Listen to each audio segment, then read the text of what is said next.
The Waqf Amendment Bill introduced in the Lok Sabha on August 8 last year was referred to a 31-member Joint Parliamentary Committee headed by BJP leader Jagdambika Pal for consultation.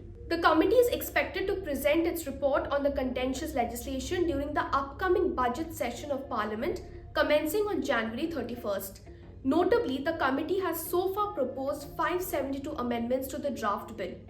Before delving into the various intricacies of this bill, let us first understand what exactly are Waqf properties and how they are regulated in India. In Islamic law, Waqf refers to any property dedicated in the name of God for religious and charitable purposes.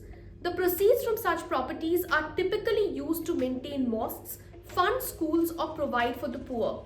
However, once designated as a Waqf, the property cannot be transferred through inheritance, sold, or given away.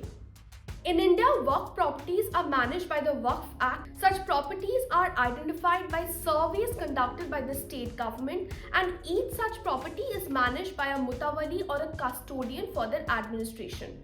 Now let's have a look at the key changes that the bill has proposed. Under the bill, only lawful property owners who have practiced Islam for at least 5 years can create such Waqf properties through the execution of formal deeds. This revision abolishes the concept of Waqf by usage, wherein a property can be considered as a Waqf on usage even if the original deed was disputed. Traditionally, Waqf properties are often dedicated orally until formal documentation became standard practice. Additionally, the bill permits widows, divorced women, and orphans to be beneficiaries of proceeds from Waqf assets.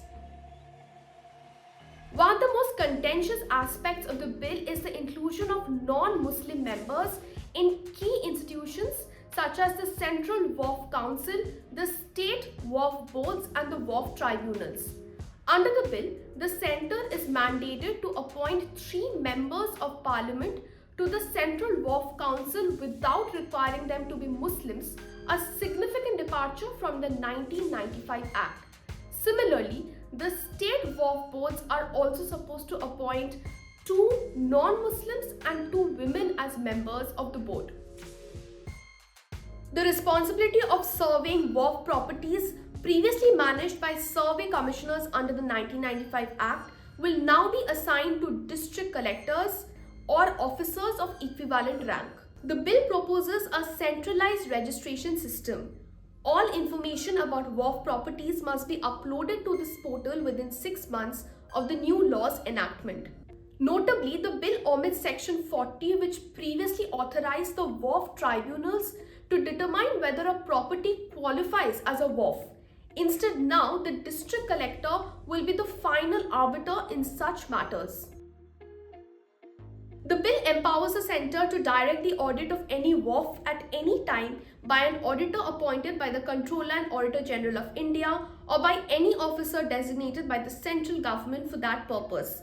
The Waqf boards are required to audit their accounts annually, selecting auditors from a panel constituted by the state governments.